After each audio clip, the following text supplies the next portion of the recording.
There's a man by the name of Captain William Swenson who recently was awarded the Congressional Medal of Honor for his actions on September 8th, 2009. On that day, a column of American and Afghan troops were making their way through a part of Afghanistan to help protect a group of government officials, a group of Afghan government officials who'd be meeting with some local village elders. The column came under ambush and was surrounded on three sides.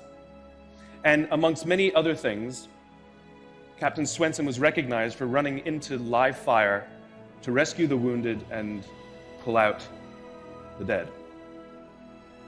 One of the people he rescued was a sergeant, and he and a comrade were making their way to a medevac helicopter.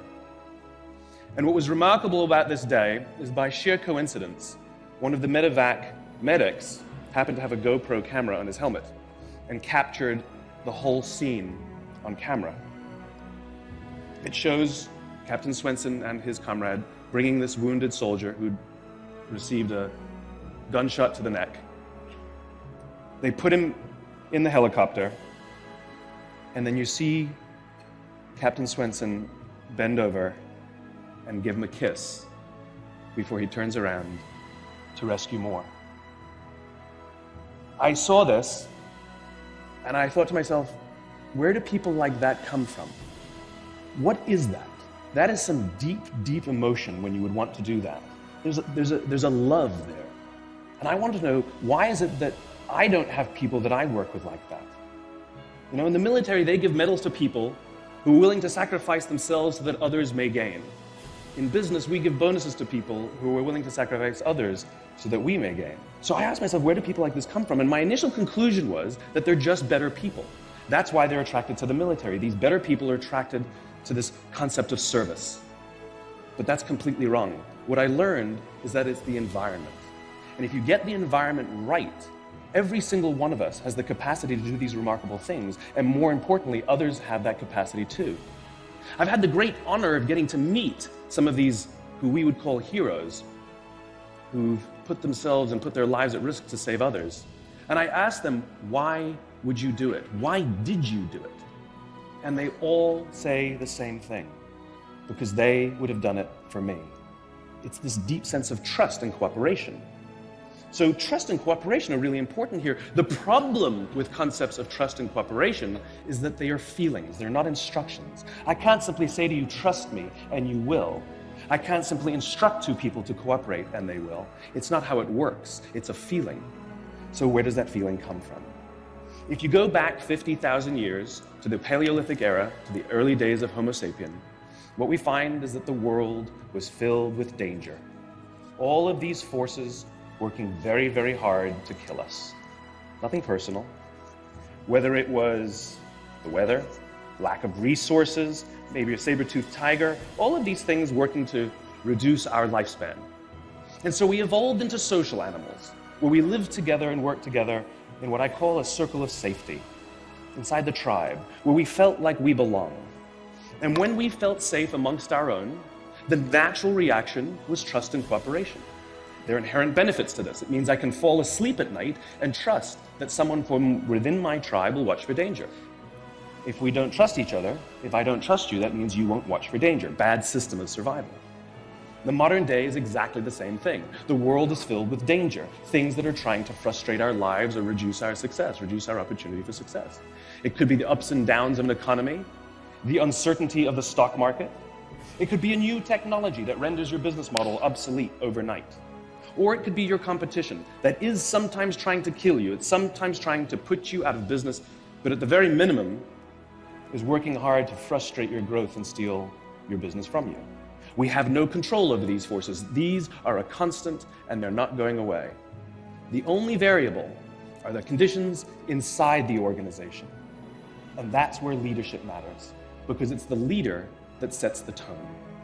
When a leader makes the choice to put the safety and lives of the people inside the organization first, to sacrifice their comforts and sacrifice the tangible results so that the people remain and feel safe and feel like they belong, remarkable things happen. You see, if the conditions are wrong, we're forced to expend our own time and energy to protect ourselves from each other. And that inherently weakens the organization. When we feel safe inside the organization, we will naturally combine our talents and our strengths and work tirelessly to face the dangers outside and seize the opportunities.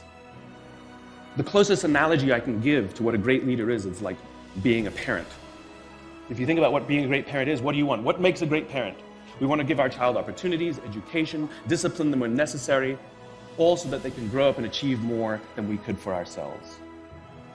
Great leaders want exactly the same thing. They want to provide their people opportunity, education, discipline when necessary, build their self-confidence, give them the opportunity to try and fail, all so that they could achieve more than we could ever imagine for ourselves. Charlie Kim, who's the CEO of a company called NextJump, he makes the point that if you had hard times in your family, would you ever consider laying off one of your children? We would never do it.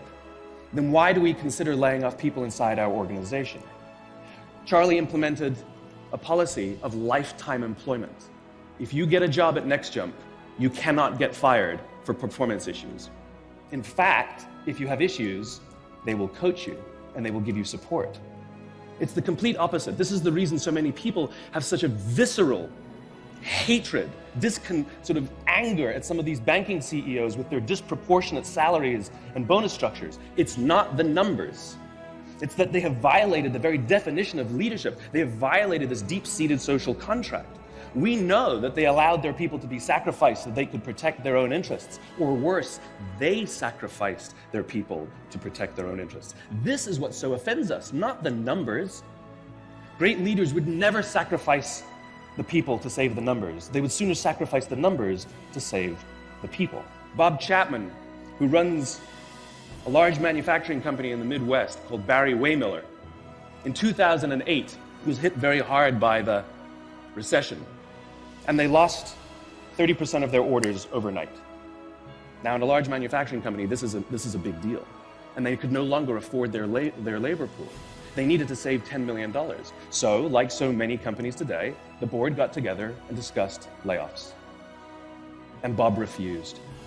You see, Bob doesn't believe in head counts. Bob believes in heart counts. And so they came up with a furlough program. Every employee from secretary to CEO was required to take 4 weeks of unpaid vacation. They could take it any time they wanted, and they did not have to take it consecutively.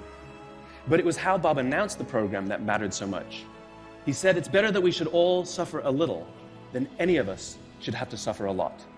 And morale went up. They saved $20 million. And most importantly, as would be expected, when the people feel safe and protected by the leadership in the organization, the natural reaction is to trust and cooperate. And quite spontaneously, nobody expected, people started trading with each other. Those who could afford it more would trade with those who could afford it less. People would take 5 weeks so that somebody else only had to take 3. Leadership is a choice. It is not a rank. I know many people at the senior-most levels of organizations who are absolutely not leaders. They are authorities, and we do what they say because they have authority over us, but we would not follow them. And I know many people who are at the bottoms of organizations who have no authority, and they are absolutely leaders. And this is because they have chosen to look after the person to the left of them, and they have chosen to look after the person to the right of them. This is what a leader is.